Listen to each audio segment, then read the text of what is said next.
اعوذ، آ حمزہ ہے، محقق ہے. او عین، عین کا مخرج وسط الحلق ہے، حلق کا درمیان والا حصہ. کون سا درمیان والا حصہ؟ جو گردن کا بالکل درمیان ہے، جہاں سے گردن اٹھی ہوئی ہوتی ہے، تھوڑی سی ہڈی نکلی ہوتی ہے، مردوں کی زیادہ اور عورتوں کی کم، وہاں سے عین اور ہا ادا ہوگا.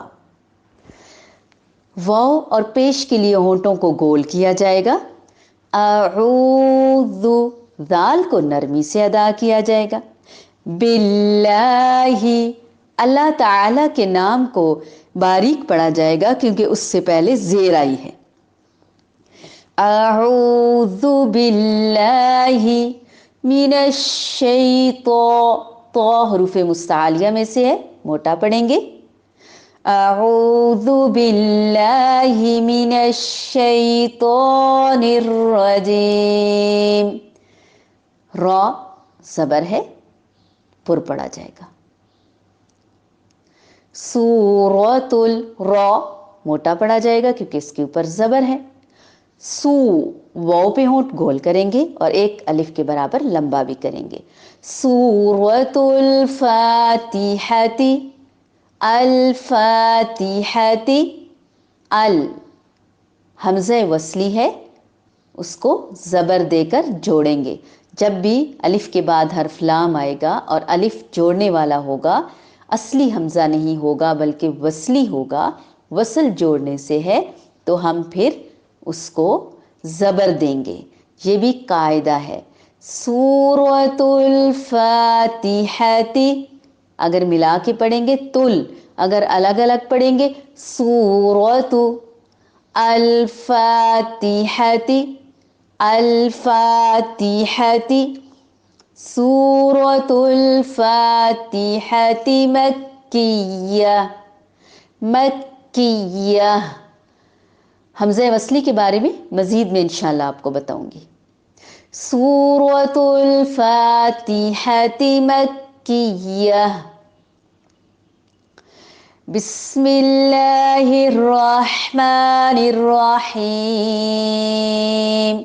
اللہ تعالیٰ کے نام کو باریک پڑھیں گے کیونکہ اللہ تعالیٰ کے نام سے پہلے زیر آئی ہے.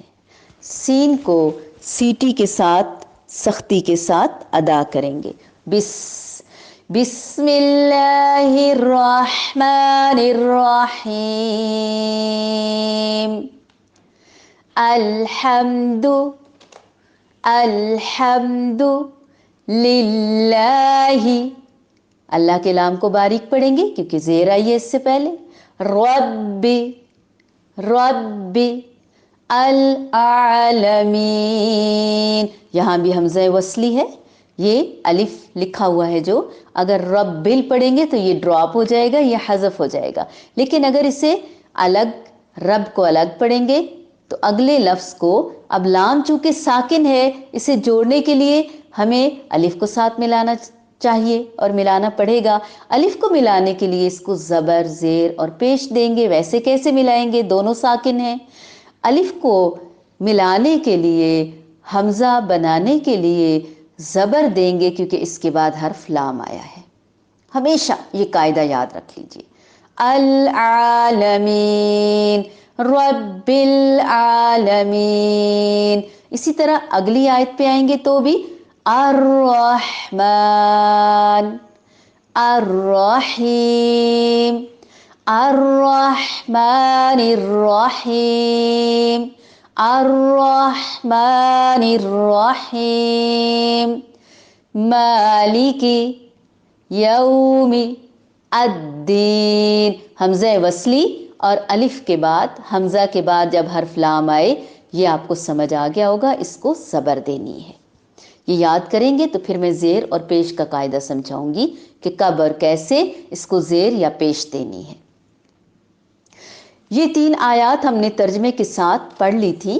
آگے ہم پہلے آیات کو دیکھتے ہیں، پھر اس کے ترجمے کو اور تفسیر کو، ہلکی سی تفسیر کو بھی دیکھیں گے. ایاک، ایاک، کاف کو باریک پڑھیں گے. نعبد،